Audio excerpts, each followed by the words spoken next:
May the 4th be with you, and welcome to Cody in the Cinema. Today I'm going to discuss why Episode 4, A New Hope, is still by far my favorite of all the Star Wars everything that's ever been made. I know a lot of people are partial to Empire, and for good reason. That film was great, and the whole original trilogy, and I have respect for so much of what this world and cinematic universe has done, but this one, for a guy like me, is just my favorite, and a big part of that, I think, is because of what you see behind you, the Western influence. I mean, Star Wars A New Hope feels like a cosmic sci-fi Western in so many ways, and the influence of Westerns is just undeniable. Especially, I remember watching a little bit of Mandalorian, and seeing that as well, but, the samurai could easily be cowboys, I said samurai. I'm sitting here thinking about samurai because the Akira Kurosawa influence on Star Wars and the samurai influence works with the Western influence, and it just all kind of goes in a big cinematic circle. And I think that's what I love so much about the first Star Wars, is it's so rooted in just a tradition and a history and a love for cinema. And the film, for me, as good of just a sci-fi film as it is, and a fun, entertaining action-adventure picture, it's really what gets me is just the love of movies that George Lucas displayed in the film. And even, what is it, like R2-D2 here and C-3PO referring back to like the Hidden Fortress, that's even really cool.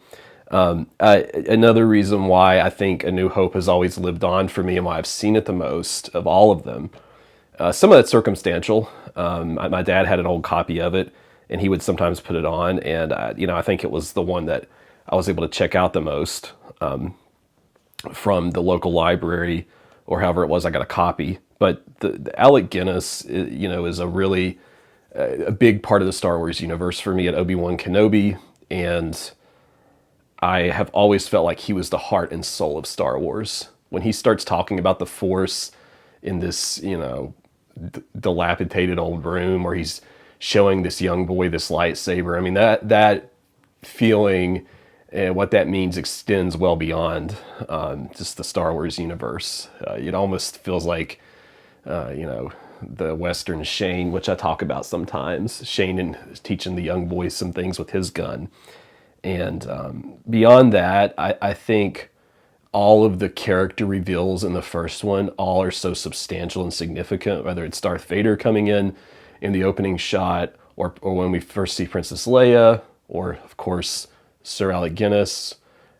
You're introduced to such a world of broad, well-drawn characters that it's just impossible not to love. And my favorite lightsaber fight is also, it's episode 1 with Darth Maul, sort of. If you're talking like the actual like fun of watching it. But I think the best lightsaber fight and the heart and the core of what, for me, Star Wars represents is actually in this movie too. I like that Obi-Wan Kenobi is sort of a struggling old man fighting a much more powerful, sinister darkness that he's helped to create. I think that is a kind of conflict that we don't always see in movies, and it's just not, it's not pleasant. And I think the later movies, the lightsaber fights get so much more polished that I like what they do, a lot of them, but this one for me really signifies a greater struggle in that. And there are other circumstantial factors, like when I grew up in a Rogue Squadron generation where we were playing, the N64, and I don't know, I think those first early Tatooine missions really had an impact, as well as just, I love Death Valley. I did have my Death Valley mug in here somewhere. I don't know where I put it, but Death Valley, of course, if you're not familiar with that, Death Valley National Park, and some of the shots were filmed there, and I've been to Death Valley, and I'm absolutely in love with it, which plays into the Western things I'm talking about. And anytime I watch anything samurai now, I just always think about this original Star Wars. And after that, as is going to happen, the franchise slowly gets more commercialized and mainstream. That's just how movies tend to work. But this first one was such a broad, epic experiment, and I don't think anybody could have predicted that it would become the famous thing it has. And it launched so many careers of so many great actors. I even think about One of my wife's favorite movies. I like watching with her sometimes. I love this movie as well. When Harry Met Sally, Carrie Fisher's even in that, you know, and it's just Harrison Ford. How many great pictures has he been in?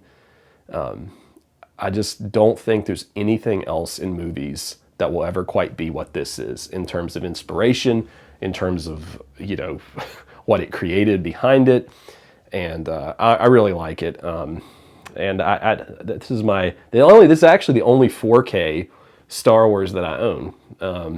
I think, I don't even know what other copies I even have now that are even in one piece, but yeah, it's my favorite. So I wanted to put that video out there for May the 4th because, you know, as a guy who talks a lot about classic movies and Westerns, this just felt like something I should say.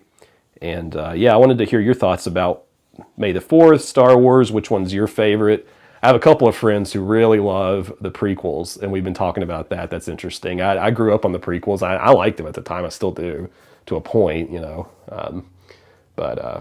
Yeah, that's my thoughts. If you liked the video, or you know, you found it to be helpful and you want to click the like button, that'll help grow the channel. And like I said, you know, subscribe if you haven't. I cover movie topics a lot, especially classic kind of films. So often I'll review them or go into a little bit more detail here. This is more of just an appreciation kind of video. But in any case, we'll see you next time at Cody in the Cinema.